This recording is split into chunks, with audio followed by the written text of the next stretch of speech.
Me vais a permitir que os plantee o que plantee a los que estáis estudiando en el Sostenuto algunas dudas de cómo hemos llegado hasta aquí, a la situación en la que nos encontramos, donde existen todavía resistencias a plantear lo que Jordi estaba hablando tan claramente, de que la cultura se convierta en el centro y el motor de desarrollo social y de derecho de los ciudadanos. ¿Qué nos ha ocurrido? ¿Cómo hemos llegado hasta aquí? El Sostenuto, yo cuando estuve estudiándolo y leyéndolo, he de felicitaros, es un instrumento, una herramienta magnífica para dar en estos momentos una vuelta a una situación en la que nos estamos encontrando sin salida. Habéis hecho un repaso de la cultura en el Sostenuto de 5 formas de entender la cultura, que todas ellas son como las piezas del puzzle que compone el todo. Habéis hablado de la cultura como factor económico, desde 2 vías, es un producto que va a encontrar una nueva salida de mercado, que va a abrir espacios para emprendedores, que está ahí como elemento del mercado, pero también como un factor de innovación para un nuevo sector económico. Habéis hablado de la cultura como modelo de relaciones sociales, de estructuración de los territorios, de desarrollo, de integración, de cohesión, de educación, de ciudad. La cultura como ese instrumento o elemento también dentro de la globalización informativa y comunicativa que estamos viviendo, la capacidad de democratizar el conocimiento, de llegar a cuanto más mejor, una herramienta fantástica que, por otra parte, tendrá que empezar la cultura también a racionalizar y seleccionar todo lo que se pueda mover de un lugar a otro. Habéis hablado de la cultura como ciudadanía. La cultura, hay una frase del Sostenuto que dice: la cultura es valiosa porque nos hace intrínsecamente humanos. Cultura como participación, socialización, formación, criterio, autonomía, se decía esta mañana. Y la cultura también en su faceta ética. Esa cultura que exporta valores hacia el resto, hacia otros sectores, y que, en definitiva, nuestras instituciones, las que conocemos, la jerarquía de la sociedad en la que vivimos, es un producto cultural. Y aquí querría detenerme. Efectivamente, todas nuestras construcciones sociales son productos culturales. Por tanto, estamos aquí donde estamos, en la situación que estamos, no casualmente.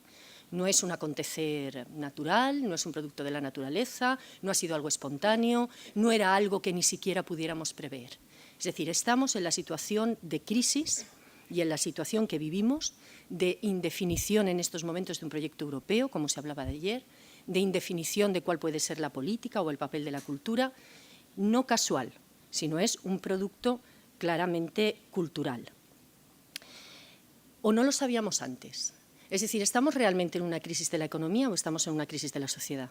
La economía, está en una nueva tuerca, y me permitirá Pau, si soy excéntrica hablando de economía, esto le ocurre a los no económicos, tú luego pones orden a los términos, pero el sistema económico, por decirlo correctamente, está en una nueva vuelta de tuerca del proceso que conocíamos y que veíamos venir.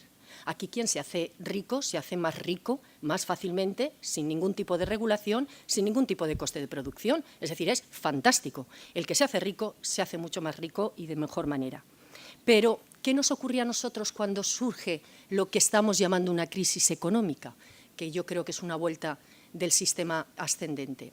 Pues que estamos desarmados socialmente, social y políticamente estábamos desarmados, porque nuestra crisis sí era una crisis del sistema social, porque nosotros veíamos venir, y lo sabíamos, que las democracias de los países europeos no andaban muy bien de salud cuando resulta que teníamos una creciente abstención cada vez mayor. Sabíamos que un descontrol en el mercado especulativo de todo el capital especulativo iba a traer malas consecuencias. Sabíamos que la indiferencia de los ciudadanos poco participativos en proyectos colectivos no era bueno para una salud social y una creación de las sociedades. Sabíamos que la estructura de la Unión Europea cada vez nos era mucho más ajena y sobre todo más lejana de aquel proyecto de sueño de construcción europea en el que tanto nos implicamos muchos. Es decir, sabíamos que las cosas no iban bien. Lo que ocurre es que la olla estalla de repente, y la olla de los problemas económicos nos trae la situación de que no tenemos armas, nos encontramos desarmados para combatirla. Y ahora nosotros mismos decimos o hablamos, o es lo que el imaginario colectivo sabe que hay que hacer y que políticamente se nos dice es: necesitamos más Europa, necesitamos más política, necesitamos más democracia, y caminamos en sentido inverso. En estos momentos está en riesgo todo aquello que en un momento determinado tenía valor. ¿Por qué?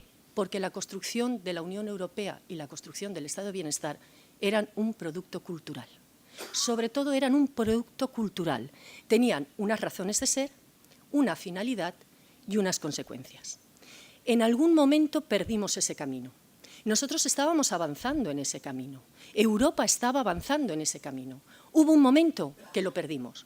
Por eso ayer se decía, y yo creo que muy acertadamente se citó a Jean Monnet cuando se dijo Europa debería de haberse construido antes por la cultura y no por la economía. Es que ese era el proyecto europeo. Estábamos ante un producto cultural de ciudadanía europea, que hemos visto que hubo un momento determinado donde nos pusimos, o se puso el conjunto de Europa, a construir Europa de otra manera. Por tanto, nos va a tocar desandar lo que estábamos andando para poder hacerlo. Es decir, no es casual el tipo de individuo que en estos momentos tenemos en nuestras sociedades. Individuos metodológicamente económicos, antes que nada, con una racionalidad economicista muy estricta, muy restringida, que busca proyectos individuales antes que colectivos, que hay falta de interés en la participación social, que no existe para nada el bien público como algo de valor y de defensa. Es decir, citando en este caso a Josep Ramoneda, en el trasfondo de la cultura de la indiferencia está realmente la mercantilización de la sociedad. Pues nos va a tocar, en mi opinión, igual soy excéntrica planteando, pero desandar el camino que habíamos andado para poder llegar a un punto donde perdimos eso que nos hacía entender que lo que estábamos creando no era una unión de naciones económicas, no era un intercambio de productos económicos, sino era un producto cultural llamado Unión Europea y Estado de Bienestar. Y eso tiene, me permitís la reflexión, un trasfondo en las políticas culturales del día a día. Yo estaba oyendo a Jordi y me causaba cierta envidia, quizás estoy demasiado presionada por el territorio en el que vivo, con una cortedad de miras frente a los miembros del Sostenuto que me den esa envidia sana de ver cómo intercambian proyectos a nivel internacional, pero si bajamos a la práctica de la política cultural, al día a día, a lo que hacen nuestros entes locales, nuestros organismos, administraciones que conocemos más próximas, vemos que esta impresión cultural que hemos vivido, este desvirtuamiento del proyecto ha calado en la política cultural. ¿Cómo se entiende la cultura? ¿Cómo la entendemos o se entiende desde el punto de vista político? Pues como algo ornamental, es bonito y queda bien. Por eso ahora mismo, en este momento de dificultad, lo primero con lo que nos encontramos cuando vamos a hablar de políticas que dicen, digo de cultura, perdón, dicen, vale, primero el pan y luego hablamos de cultura, ¿no? De la cultura, primero el pan, sí, tendremos que comer, ¿no? Tendremos que tener los trabajos, los contratos, que esto circule y luego ya hablaremos de cultura. Hicimos la pirámide situando la cultura como la guinda del pastel. Y en la política del día a día, la cultura era lo ornamental, lo que daba cierto prestigio, cierto glamour, cierto caché, cierta presencia. Y, oiga, pues si no estamos para presencia ni para caché, vamos rebajando. Por tanto, cuando sabemos perfectamente que en estos momentos la salida más importante se tendría que realizar a través del conocimiento, de la cultura, de la integración, de la multiculturalidad, de la conexión de conocimiento, estamos haciendo justo lo contrario. Porque vamos a lo más básico, porque estamos desmontando o estamos quitando nuestras prioridades políticas. ¿Qué cosas se incumplieron políticamente en la praxis? La primera, la que Pau Roussel me dice tantas veces y que creo que es uno de los aciertos que él siempre marca. El objetivo de toda política de bien público, destinada lógicamente a los bienes públicos y por tanto de toda política cultural, el destinatario es el ciudadano. Hace mucho tiempo que las políticas culturales se hacen sin el ciudadano y sin pensar en la finalidad del ciudadano. Se rompió además y se creó una frontera y una ruptura entre el sector privado y el sector público de la Administración. La política cultural de la Administración no es en estos momentos la política pública. Hay una política institucional de la cultura y hay una política pública que es distinto. Pero ambos sectores se rompieron y se empezó a hacer política institucional, cultural, sin demanda ni de la ciudadanía ni de los sectores culturales y además sin voluntad de generar, en mi opinión, esa demanda. Porque además una de las labores de una política pública la que ejercen los responsables políticos es crear demanda, educar, formar, aumentar el criterio de la ciudadanía. Pero no estaba prevista la política cultural para eso, ni para atender las demandas de los ciudadanos que lo demandaban, ni para atender la demanda de los sectores, pero tampoco para crear nuevas expectativas. ¿Eso qué ha hecho? Pues que, bueno, también uno de los elementos que tanto hemos vivido, que vivimos en territorios, es que la política cultural, producto también de este trasfondo en el que estábamos, en esta locura en la que hemos acabado construyendo nuestra Europa, se ha visto como herramienta de reinos de taifas de distintos territorios. Es decir, en ningún momento ha habido lo que en cultura estáis proclamando, tanto decimos, integración, conexión, solidaridad, compaginar, compartir. Para nada. La política cultural han sido compartimentos estancos de reinos de taifas en cada uno de los municipios o en cada uno de los territorios y a ver quién hace, la torre más alta y que se vea más lejos. Ese era el concepto frívolo un poco de la cultura. ¿Y qué retos quedan ahora encima de la mesa? Y con esto pongo las dudas y termino. Pues los retos, primero de ellos, pensar dónde está y qué es el bien público. Porque el bien público ya no se sabe quién tiene esa autoría o propiedad de defensa. Va más allá del papel institucional de la Administración, pero hemos de crear, de defender y de volver a recuperar qué es el bien público para los ciudadanos. En segundo lugar, qué papel juega la Administración y qué papel juega el sector privado.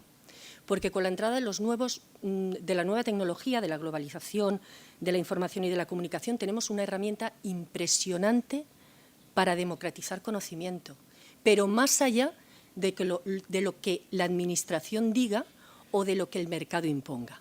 Es decir, se abre un sector y un espacio completamente nuevo que hay que racionalizar también desde el punto de vista de la cultura y que en estos momentos no pertenece a nadie. Supongo que la luz Iberdrola sí que la pagáis, ¿no? La universidad.